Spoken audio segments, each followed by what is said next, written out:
morning. Welcome to IG's early morning call. It's Tuesday, 6th of February. Let's take a look at the headlines as we await what looks like to be a stronger start across the European markets. In fact, here in London, the market's really motoring quite well. There's a hawkish tone, nonetheless, overnight from the Reserve Bank of Australia, which said it can't rule out further interest rate increases. Now, it's concerned about inflation is still above target, and it is not showing signs of any softening, which many had been hoping for amongst the voting committee. We've seen the Aussie dollar up against a whole basket of other currencies. Take a look as well at what's happening in China, because we've got China stepping in once again to the markets. It's seen by some in the West as a negative move, and as much as it's stopping short selling. There are measures now being announced by the Chinese authorities to stop many shorting many aspects of the markets. And there's more money coming into the markets from the government to shore up those that are long. And as we motor on into the day and more earnings, UBS has come out with numbers showing a fourth quarter loss. But you know what? It's not that bad. Not as bad as some had been thinking about. And the company has also agreed amongst the staff to make sure that they understand that the first phase of that difficult swallowing of Credit Suisse has now been completed, and the company has shown how confident it is about its future, and it's restarting share buybacks. All this adds up to what looks like, as I said, to a stronger day. Let's take a look at volatility. We're on the way down yesterday. We're holding on to the losses that we saw yesterday, down at 1476. And if you look at what's happening in terms of some of the individual moves on the markets, look at this really strong daily candle on the London markets. Hardly any sellers as well at 76.65. And if we close at these levels, it'll be the highest close we've seen since the 10th of January. So money really going into these markets across Europe. It's not just London where we're seeing gains as well, with the German DAX having scored a new all-time intraday record. What was that, back on Thursday last week? We've seen a little bit of softening, but nonetheless money going back into the markets today at 16,963. I think 1,700 is the line to beat, and candle close beyond there would then show us that the markets are serious about further highs, despite the deterioration in the German economy. The French CAC 40, after those highs that we saw, intraday highs back on the 31st of January last Wednesday, we've seen again, like the German markets, a little bit of softening, but you can see the impetus on the way up in today's session. So looking for gains across the board in the European markets. Overnight in Asia, there's some headlines we've been following. In Japan, Toyota has raised its full-year operating profit forecast by nearly 9% after its third quarter earnings beat analyst estimates. Toyota benefiting from a weaker yen and strong sales of high-margin cars and hybrid vehicles. Toyota shares surging 4.4% on the news, but look at that, the Nikkei down 0.5% as at the close in the session in today's trade. In fact, there's a lot of markets across Asia that are finding they're going tough, including the Australian benchmark, the S&P ASX 200, the Australian Reserve Bank looking as though they do possibly want to move interest rates up again. And that was taken negatively, not just in the Australian markets, but other markets around the world. But we've seen the Hang Seng Stock Index up 3.8% today. In fact, that's where I want to really show you what's been going on in the Hong Kong markets. This is the Hong Kong stock market, the benchmark, the Hang Seng Stock Index at 16,143, and you can see that the money continues to go in there. But it's not just that either. The Hong Kong tech is doing very well in the session in today's trade, with a lot of money going in. This is all about the fact that the Chinese authorities are shoring up the markets and refusing to allow people to go short. And this has also seen money going into the China H shares as well. China A shares trading in Hong Kong also up as well. So we've got gains across the board for these markets. Hong Kong tech, as I said, also gaining on the session as well. The Chinese Securities Regulatory Commission has taken new measures to curb this short selling. No new business will be allowed for securities refinancing, in which brokerages borrow shares and lend them to clients for short selling. Also, China's central Huijin Investment, as is a sovereign fund that owns China's state-run banks and other big government-controlled enterprises, will expand its purchases of stock index funds to help the markets. You can see across the board we've got money going in to Hong Kong and China shares in the session in today's trade. Now let's take a look at what's happening on the markets as we saw the close last night across the US markets, and I'll show you things looking a lot better in the 24-hour markets. But broadly speaking, losses across the board. The Dow was the one that was hit heaviest after recent record highs on this index. In fact, the record's coming on Friday at 38,785. Yesterday was a down day, And you can see that we've got a little bit of a green candle there on from the close last night at 38,386. So money is going back into the Dow now after that little bit of a hiccup yesterday. I say a hiccup, it's just because these markets rise, and then fall back, and then rise again and fall back. This is exactly what's happening. Look at the S&P 500.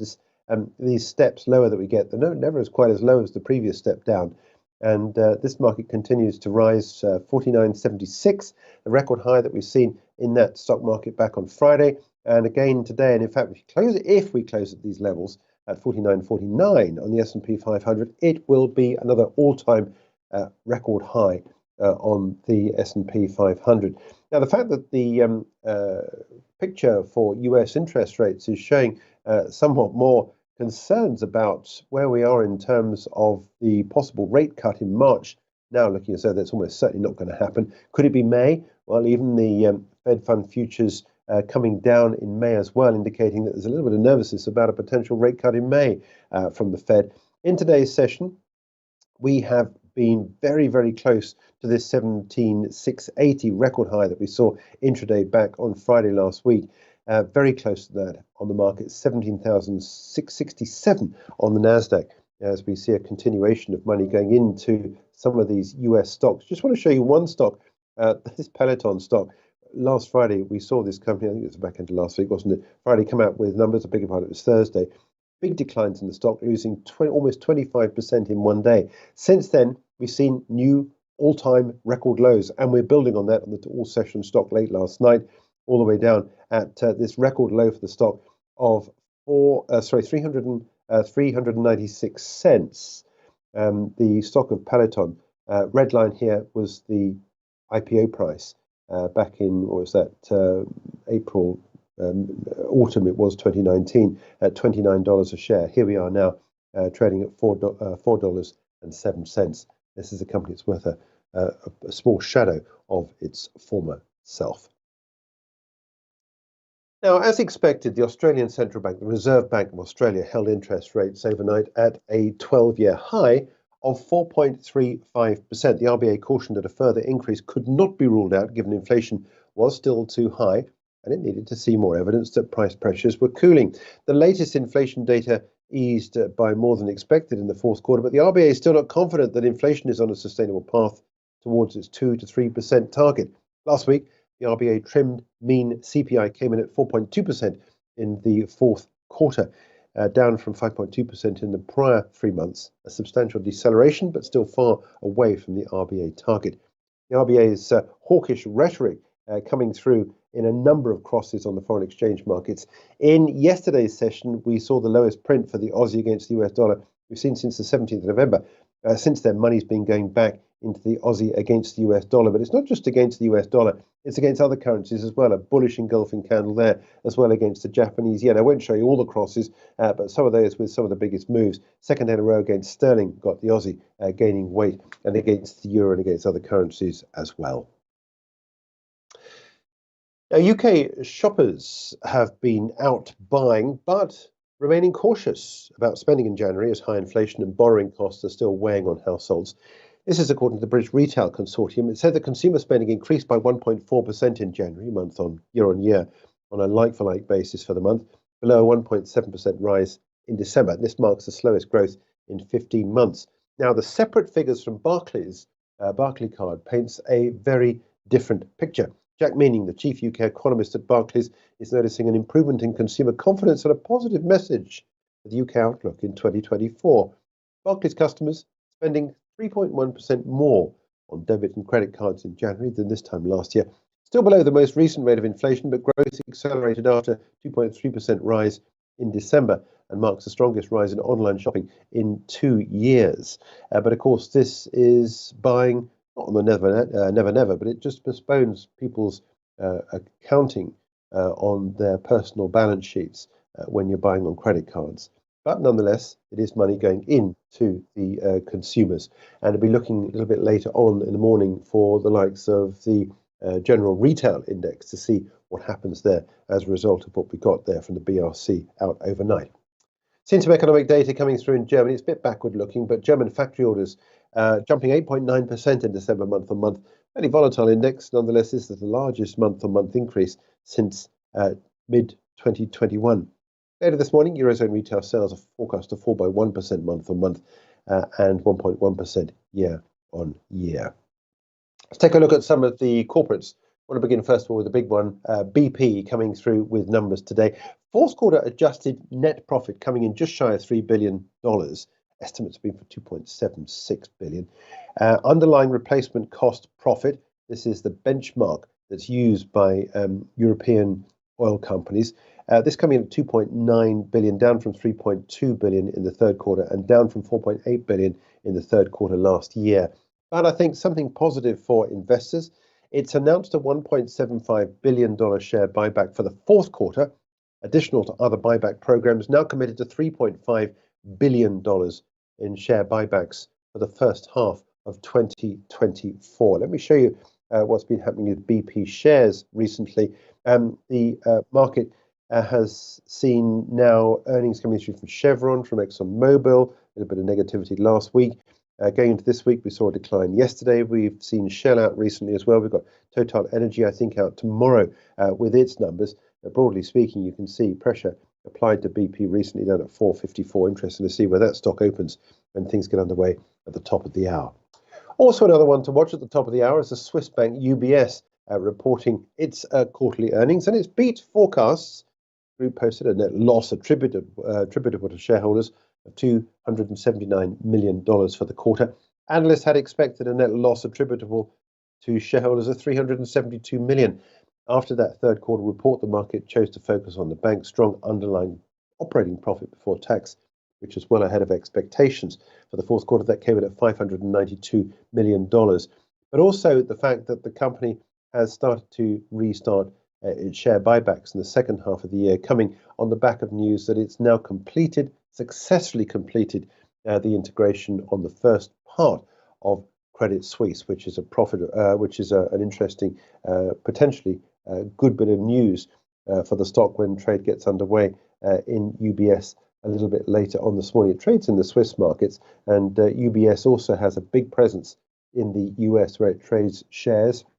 This is where we are for UBS, recently rising all the way up to highs not seen in a while, 26.55. Let me just take you back as far as I can go on this chart here, and we've not been that high ever since. So we are not looking too far away from record highs for the stock of UBS when I think things get underway a little bit later on. So that's one company worth looking at. There's another company I wanted to highlight in the Swiss markets, and that is Novartis. This is the company which has amongst its stable of medications a large exposure to oncology, and it's increased that overnight. It's confirming late yesterday it will acquire the cancer treatment developer MorphoSys for 2.7 billion euros. Advanced talks were first reported yesterday afternoon, which sent MorphoSys shares up 56% in Frankfurt. With this deal, Novartis adds what it says are promising rare bone marrow cancer treatment candidates to its portfolio. MorphoSys will continue to operate as a separate independent company until the completion of the deal, expected in the first half of this year. Normally, when you get stock market reaction to deals like this, you get some negativity. Could we see a drop at 90.16? If you're short on this, stock goes above the 9100 level. If you're short on Novartis into the start of today's session. Social media company Snap is gearing up to report its fourth quarter results after the closing bell this evening on Wall Street. What can we expect? Well, analysts project that Snap will announce a quarterly loss of 17 cents on revenues of 1.38 billion. This revenue estimate is higher than Snap's own forecast of sales between 1.32 and 1.37 billion. Besides the top and bottom lines, the Snapchat Plus subscription service is what investors will be looking at. It reached more than 5 million paying subscribers in the third quarter.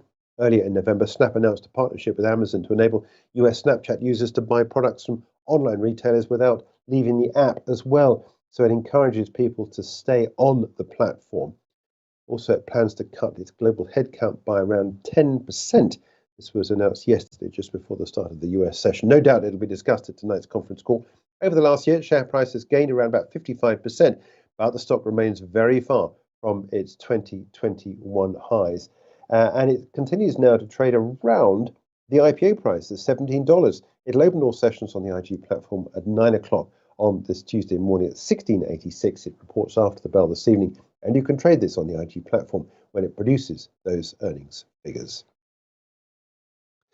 Another company worth watching, this one before the bell today, is Ford Motor. Released fourth quarter results after the closing bell tonight, I beg your pardon, not beforehand.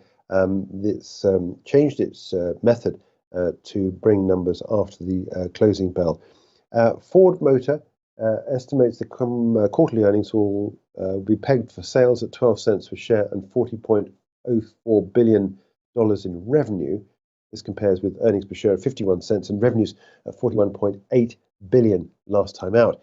Now, investors will want to know how much car production was lost due to the United Auto Workers strike against Ford, which began in mid-September and lasted 6 weeks.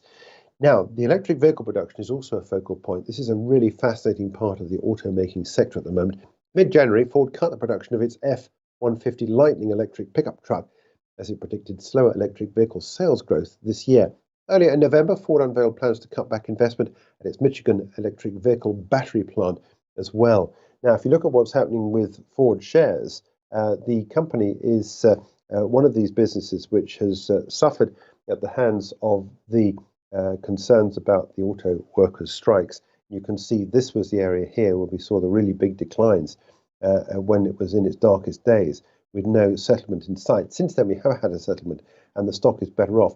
Yesterday, we saw a drop of down to $11.60. Overnight, we've seen some really good numbers coming out from Toyota. If that's mirrored, this stock would be a long proposition when trade gets underway before the bell this morning at 9 o'clock on the IG platform, awaiting those earnings after the close this evening. Also due to report today, we've got a number of other companies worth looking at. Eli Lilly, earnings per share expected at $2.31, revenues of $8.95 billion.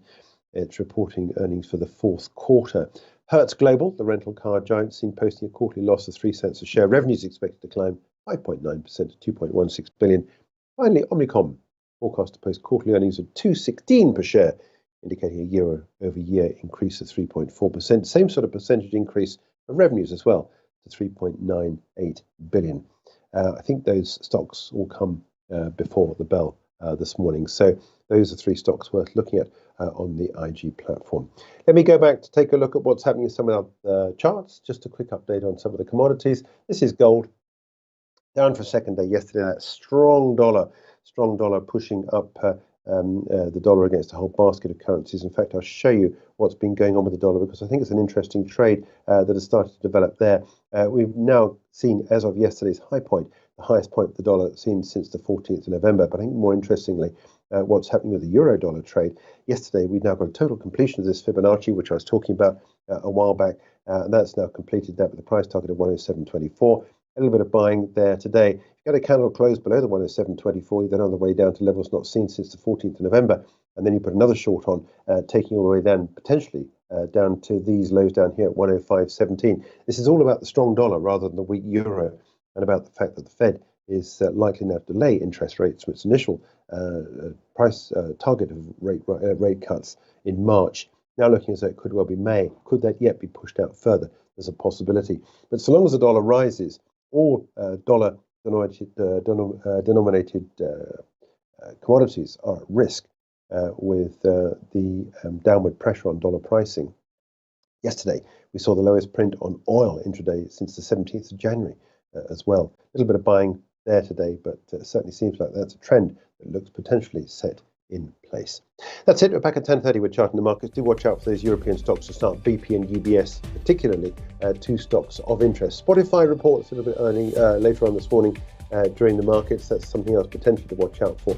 And then those US earnings once again kicking in. But tonight, it's all about Ford as much as anything else as we see that company come through with earnings after the bell, along with Snap, another company worth looking at. Both of those are all sessions on the IG platform and both start trading at 9 o'clock this morning.